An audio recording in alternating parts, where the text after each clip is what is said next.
നമോ ഭഗവതേ വാസുദേവായ. കൃഷ്ണ ഭഗവാനെ ഗുരുവായൂരപ്പ. സർവത്ര ഗോവിന്ദനാമ സങ്കീർത്തനം. ഗോവിന്ദ. ഇന്ന് ശ്രീമദ് മഹാഭാഗവതം ചതുർത്ഥ സ്കന്ധം ധ്രുവചരിതമാണ്. ഇന്ന് പ്രസക്തമായ ഭാഗങ്ങൾ ഉദ്ധരിച്ച് പാരായണം ചെയ്ത് അതിൻ്റെ അർത്ഥം വിശദമാക്കുന്നത്. ഉത്താനപാദൻ എന്ന മഹാരാജാവ് ഉണ്ടായിരുന്നു. ധർമ്മപത്നിയായിട്ട് സുനിത. രണ്ടാമത് അദ്ദേഹം വിവാഹം കഴിച്ചു.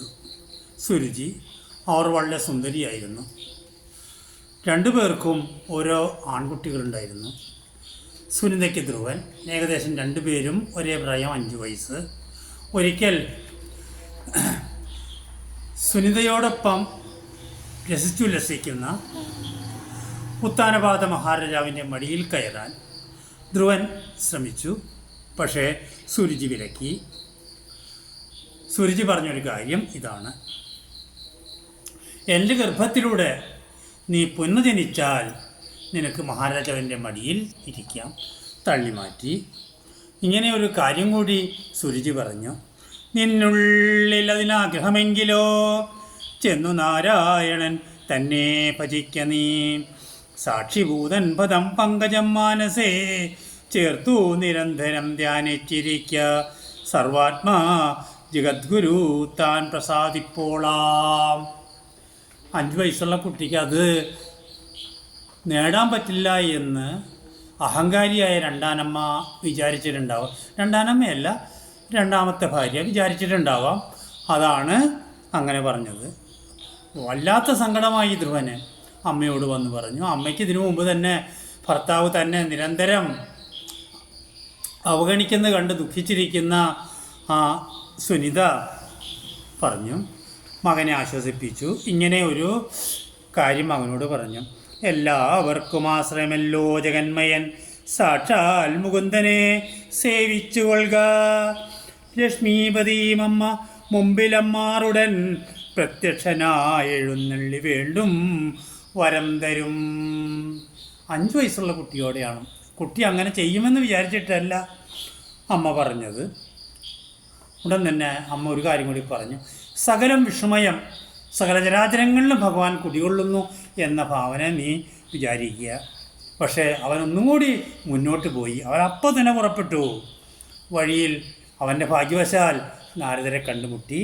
നാരദരെ കണ്ട ഉടനെ തന്നെ അവൻ നമസ്കരിച്ചു. കുട്ടിയെ കണ്ടപ്പോൾ അദ്ദേഹത്തിന് തോന്നി, നല്ല കാര്യങ്ങൾ അദ്ദേഹത്തിന് തോന്നിയിട്ടുണ്ടാവാം. എൻ്റെ ഭാഗ്യം എന്ന് പറയട്ടെ. അദ്ദേഹം എങ്ങനെയൊക്കെയാണ് ഭഗവാനെ സാക്ഷാത്കരിക്കേണ്ടതെന്ന് പറഞ്ഞു കൊടുക്കുകയും ഒരു മന്ത്രം ഉപദേശിച്ചു കൊടുക്കുകയും ചെയ്തു. ഭാഗവതം പറയുന്നത് ഓ നമോ ഭഗവതേ നാരായണായ എന്നാണ്. അത് നമ്മൾക്ക് ഗുരുവായൂർ അമ്പലത്തിൻ്റെ മുമ്പിൽ ചെന്നാൽ ഓ നമോ നാരായണായ എന്നും ഓ നമോ ഭഗവതേ വാസുദേവായ എന്നും കാണാം. അത് നമ്മൾ അവിടെ കണ്ടതുകൊണ്ട് മന്ത്രമാവുന്നില്ല. ഒരു ഗുരു നമുക്ക് മന്ത്രപുരസ്സരം അത് നമ്മുടെ ചെവിയിൽ ഓതിത്തന്നാലേ അത് നമുക്ക് അത് ദീക്ഷയായിട്ട് കിട്ടുകയുള്ളൂ. അടുത്ത ഭാഗം. അങ്ങനെ അവൻ ആശ്രമം തീർത്തു. അവിടെ അങ്ങോട്ട് തുടങ്ങി. ശുദ്ധനിർദ്ധേ കുളിച്ചർക്കോദയം കണ്ടു ചിത്തശുദ്ധ്യ ഗുരു വന്ദനം ചെയ്തത്. ഭക്ത്യാവിതന്നിഷ്ട ദേവതമാരെയും ഒക്കെ തൊഴുതു തപസ്സിനാരംഭിച്ചാൽ. ആദ്യം സൂര്യഭഗവാനെ വന്ദിച്ചു, തൻ്റെ ഗുരുപരമ്പരയെ വന്ദിച്ചു, ഇഷ്ടദേവതമാരെ വന്ദിച്ചു. പിന്നെ ഭഗവാൻ വിഷ്ണുവിനെ, മഹാവിഷ്ണുവിനെ മനസ്സിലങ്ങോട്ട് നിറച്ചു നിർത്തി. ആദ്യത്തെ 3 നാൾ അവൻ ഫലങ്ങൾ മാത്രം, ഫലവും ജലവും മാത്രം. 2-ാം മാസം ആഴ്ചയിലൊരിക്കലായി അല്പം ഫലവും അല്പം ജലവുമായി. പിന്നീട് തുടർന്ന് പുല്ല്, ഇല തുടങ്ങിയതായി പിന്നെ ഭക്ഷണം, പിന്നെ ജലം മാത്രമായി. 4-ാം മാസം മുതൽ അവൻ വായുഭക്ഷണത്തിന്മേൽ മാത്രം നിന്നു. 5-ാം മാസം തുടങ്ങി അവൻ വായുവിനെയും ബന്ധിച്ചു. അതോടുകൂടി ലോകത്ത് സകല ജീവജാലങ്ങൾക്കും വായുസ്തംഭനമുണ്ടായി. പ്രാണങ്ങളെ അടക്കിയപ്പോൾ സർവം സച്ചിന്മയം എന്ന് അവന് തോന്നി. ഭഗവാൻ സൂര്യൻ പോലെ മനസ്സിൽ പ്രകാശിക്കുന്നു. ബ്രഹ്മാവ് ചെന്ന് ശങ്കരനോട് പറഞ്ഞു, മഹാദേവനോട് പറഞ്ഞു, ഇതാണ് അവസ്ഥകൾ, എൻ്റെ സൃഷ്ടികൾക്ക് വേണ്ടുന്നതായ ശ്വാസം കിട്ടുന്നില്ല. അങ്ങനെ ഇവരെല്ലാവരും കൂടി ദേവേന്ദ്രൻ ഉൾപ്പെടെ പാലാഴിയിൽ ചെന്ന് മഹാവിഷ്ണുവിനോട് പറഞ്ഞു, എന്തിനാണ് കൂടുതൽ പരീക്ഷണം എന്ന് ചോദിച്ചു.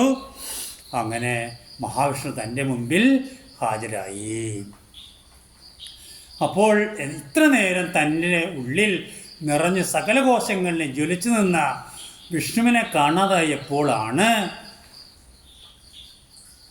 അവൻ കണ്ണു തുറന്നത്. മുമ്പിലിതാ ശംഖചക്രഗദ പത്മം ധരിച്ചതായ ചതുർബാഹുധാരിയായ ഭഗവാൻ നിൽക്കുന്നു. ഭഗവാനെ കണ്ടുടൻ തന്നെ ദണ്ഡനമസ്കാരം ചെയ്തു ഭഗവാനെ സ്തുതിക്കുകയാണ്. ത്രാണനിപുണ ദാസോഹം തവ ഹരേ നാഥ നമസ്തേ നമസ്തേ നമോസ്തുതേ പാദോജലോചന പാഹി നമോസ്തുതേ മായാമയനായതേ മായാവതേ ഹരേ മായാവര പരമാത്മനതേ നമ. ഇങ്ങനെ നീണ്ടതായ ഒരു സ്തുതിയാണ് സ്വന്തമായിട്ട് രചിച്ച കാവ്യം കൊണ്ട് അവൻ ചെയ്തത്. ഒരു ഭക്തൻ ലഭിക്കാത്ത സ്ഥാനമാണ് അവന് ഭഗവാൻ അനുഗ്രഹിച്ചു നൽകിയത്. അത് നാളെ തുടർന്ന് പാരായണം ചെയ്യുന്നതായിരിക്കും. ഓം നമോ ഭഗവതേ വാസുദേവായ. സർവത്ര ഗോവിന്ദ നാമ സങ്കീർത്തനം. ഗോവിന്ദ ഗോവിന്ദ.